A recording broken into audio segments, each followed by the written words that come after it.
This is Lisa from Mobile Tech Review, and this is the 2020 iPad, or the 8th generation iPad, or the 10.2-inch iPad for 2020. Call it what you will. This is Apple's most affordable iPad model. It starts at $329, which has been the starting price of the base iPad for a while. But, you know, suddenly it strikes me as just even more delightful, because products are just getting so darn expensive to get something decent. And this one, well, it's a lot of tablet for not that much money. So we're going to look at it now. So yes, it starts at $329. As ever, that doesn't get you a lot of storage, just 32 gigs. If you want more storage, 128 gigs, that's $100 additional. These days, a lot of people have stuff on the cloud, so maybe it's okay for you, but you know the best about that. And if you want it with 4G LTE, no 5G, this isn't super premium. Apple hasn't released any 5G products yet. Well, that adds $130. So you get the idea there.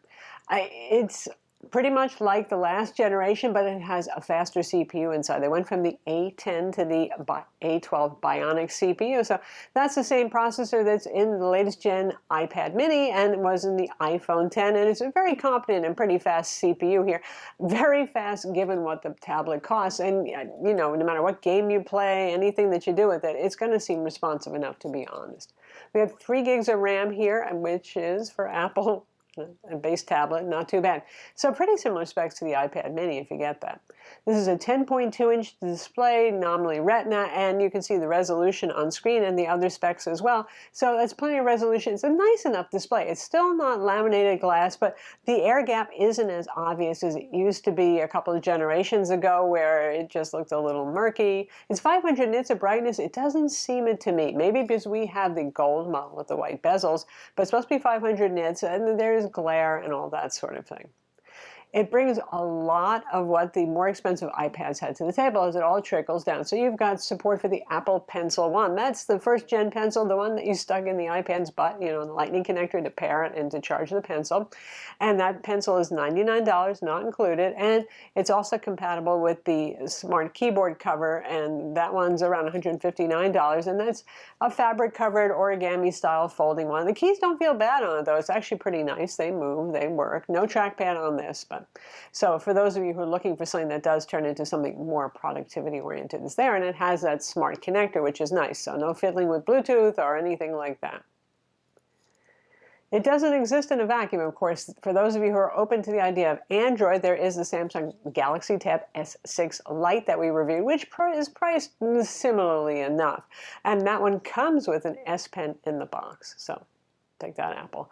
The challenge with Android tablets, though, as you probably know, is the app selection of tablet-optimized apps is not so great. And some of those real killer apps for iPad, particularly for pencil users like Procreate and Pixelmator, are just not there for Android. And also things like Apple's own iMovie, which is a pretty great mobile video editor. Well, those are the selling points. The world's your oyster when it comes to software for the iPad. The iPad has a Touch ID sensor, the usual kind you're familiar with, and I know a lot of people like it. It has noticeable bezels on the top and bottom. There are more premium iPads I'll talk about that get rid of some of the bezel or all of the bezel, depending on how you feel about that. You have Wi-Fi 5, you have Bluetooth 4.2 on here. If you get the cellular model, you get a GPS as well. There is a headphone jack, yay that, and we're up to a 20-watt charger now in the box. Yay, Apple's still including chargers with tablets, and yeah, that's a faster charger, so that's a plus. So speaking of the other iPad models, if you're trying to decide, they just announced a updated iPad Air, which instead of having this kind of slim, rounded edge design, has straight sides, much like the Pro model. So it gets confusing. That one's $599. That will have an even nicer display, smaller bezels, faster CPU. So that's the price you're going to pay for that. And that supports the Apple Pencil as well.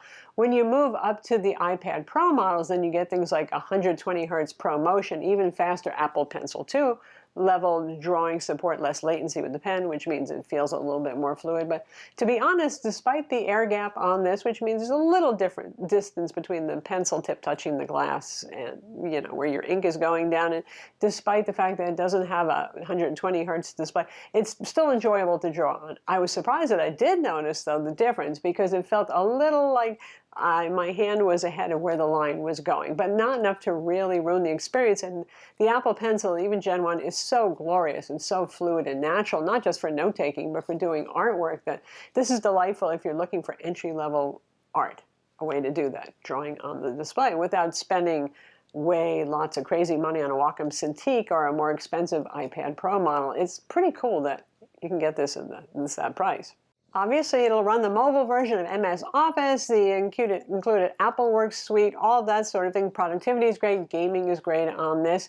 And you can do Zoom video conferencing on this. So for those of you looking for something that is as affordable as possible from Apple for a tablet, well, you've got it here. You've got schoolwork on the go. You've got Zoom video conferencing, the usual 1.2 megapixel FaceTime camera. It's not earth-shattering, but it's competent.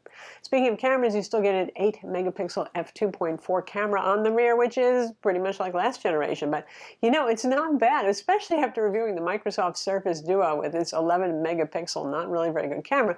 I really feel like this one did a better job taking photos. As long as lighting is decent with this, you get very colorful photos. And video. Video is limited to 1080p recording on this, of 30 frames per second though. So if you're hoping for 4K video recording, that's a more expensive iPad or more likely your phone. This has a 32.4 watt-hour battery, and Apple claims 10 hours of Wi-Fi battery runtime life, or 9 hours if you're using cellular, which is pretty much the same as last generation.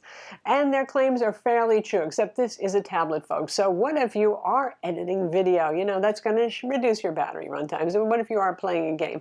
Again, battery reductions. But if you are doing things like, well, streaming Netflix or YouTube or Office documents or Zoom or all those things, then you will get pretty much what they claim. So that's the 2020 base iPad model. Again, a lot to like here given the price and a lot of the perks that you have to spend more for and get more advanced iPad models. You've got keyboard support. You've got Apple Pencil support, great for note-taking and for art. You've got iOS 14 on board shipping that way with the new Scribble and other features that it brings along for even more pencil functionality. And you get your choice of gold, silver, or the usual space gray.